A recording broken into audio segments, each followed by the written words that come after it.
Donc il ne suffit pas de savoir qu'on est possédé. Nous devons tous apprendre à nous protéger contre les démons. Et pour ceux qui sont des chrétiens, lorsque vous venez à Jésus, on vous fait d'abord une ablation spirituelle. Alors, on vous lave dans le sang de Jésus. Ça, c'est pour effacer le passé. Maintenant, on vous injecte un nouvel esprit qui vous permet de penser autrement, de sentir autrement, de réfléchir autrement et comme conséquence agir autrement. Mais aussi, nous avons notre gilet pare-balles spirituel. Donc, Ephésiens 6 parle d'être habillé de toute l'armure spirituelle. Ça, c'est le modus operandi de tous les jours lorsque vous venez à Jésus. Le passé est lavé, on vous habite dans notre esprit et on vous couvre d'un manteau spirituel pour éteindre les traits enflammés de l'ennemi. Maintenant, il faut savoir qu'il y a des gens qui sont sévèrement possédés, des gens foncièrement démonisés.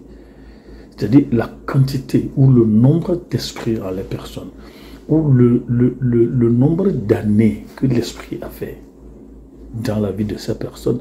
Alors pour ces personnes-là, il faut des prières avec des gens bien préparés, des bien informés, des gens bien informés et des gens purs et saints. Le problème, c'est que nous qui nous engageons dans la délivrance, nous ne sommes pas purs, nous ne sommes pas saints.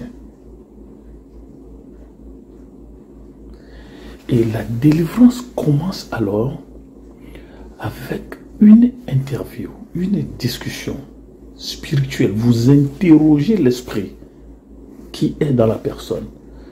Donc vous aurez constaté que toutes les fois que les esprits sont en présence de Jésus, ils disent « Fils de Dieu, Fils du Très-Haut, qu'y a-t-il entre nous ?» Et Jésus dit « Qui êtes-vous » Il dit, nous sommes nombreux. Il faut interviewer l'esprit. Et ça se fait dans un cadre bien préparé, pas des gens bien préparés.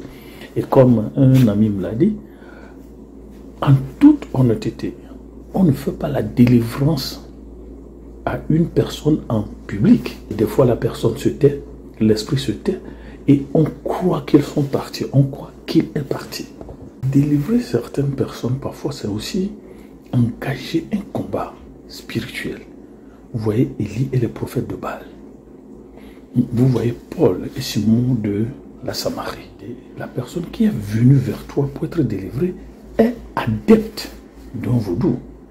Et il y a un lien spirituel, vaudouistique, bessaïstique, satanique, entre cette personne et le vaudou. Et la corde là est tirée chaque jour par les incantations, les offrandes, les libations, les feux, ce qu'on fait tous les jours. Donc, il y a une activation du lien spirituel. Alors, dans la délivrance, je dois prier que Dieu me révèle de ces connexions, de ces liens, de ces interconnexions. La personne est adepte de quel esprit, via quel vaudou, quel médium, quelle personne. Il ne suffit pas de prier en l'air. Lorsque Jésus dit dans Marc 9, verset 29, que de telles choses ne sont possibles qu'à travers le jeûne et la prière. Il sait ce qu'il dit. Il y a des gens qui sont délivrés en une seule session de prière. Mais il y a des gens, il faut des sessions sur des sessions, des mois, voire des années. Il y a aussi des gens qu'on appelle des gens légèrement possédés, c'est-à-dire des gens qui sont infectés par un esprit, mais qui ne sont pas encore arrivés à la phase de la possession. C'est-à-dire l'esprit est en la personne, mais ne contrôle pas encore la personne. Et c'est comme on dit, si on faisait plus tôt cette diagnostic, il serait bien facile de finir avec cet esprit. Donc voilà quelques précisions que je vais dire. Mais prenez la décision personnelle d'aller chez quelqu'un à qui vous faites confiance. D'abord, ça c'est un.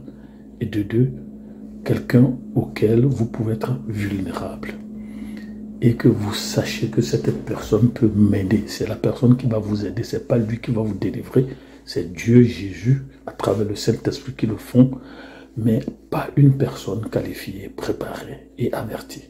Donc dans l'interview, alors, on arrive à identifier l'esprit ou les esprits.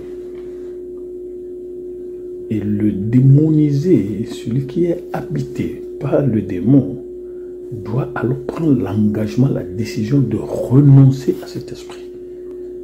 Donc il faut alors prononcer l'annulation du mariage spirituel. C'est très important.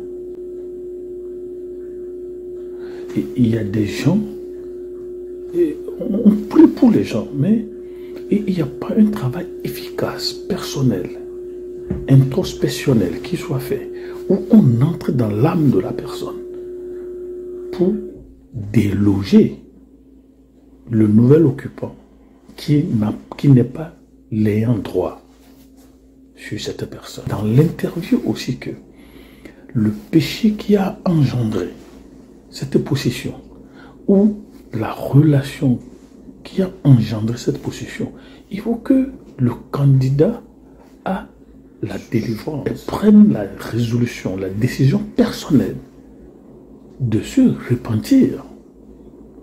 Je ne veux plus aller là-bas, je ne veux plus de ce gars, je ne veux plus de cet argent, je ne veux plus boire ceci, je ne veux plus avoir ceci dans ma maison, je ne veux plus porter cette chaîne. Il faut rompre avec ces pratiques, rompre avec des personnes, rompre avec certains vœux. Il faut les renoncer.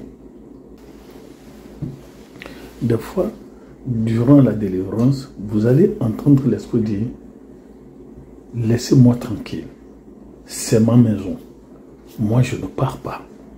Oui, ça voudra dire qu'il y a un droit légal que l'Esprit là a sur la personne. Donc la démarche de la délivrance, c'est de reconnaître ce droit. Oui, cette personne, par ce qu'il a fait, ce qu'elle a fait, vous a donné le droit d'occuper sa maison. Mais cette maison, cette personne appartient à Jésus. Il a été créé à l'image de Dieu. Voilà certaines astuces qu'il faut utiliser. Ceux qui font la délivrance sont qui? Est-ce qu'ils sont sauvés? Est-ce qu'ils sont nés de nouveau? Est-ce qu'ils sont lavés dans le sang de l'agneau? Est-ce qu'ils sont habillés, protégés par l'Esprit de Dieu? Aujourd'hui, nous nous amusons avec les démons. Encore une fois, nous qui nous amusons avec les démons au nom de la protection de Jésus, et je prie que l'expérience fâcheuse des enfants de Sceva dans Acte 19 ne nous arrive. Que le Seigneur nous protège et nous lave. Mais pourquoi nos églises sont remplies de personnes à délivrer? Quel est le foyer d'incubation ou de la multiplication de la possession dans nos églises? Je pense que le conseil des pasteurs doit plutôt se penser sur cela. Voilà.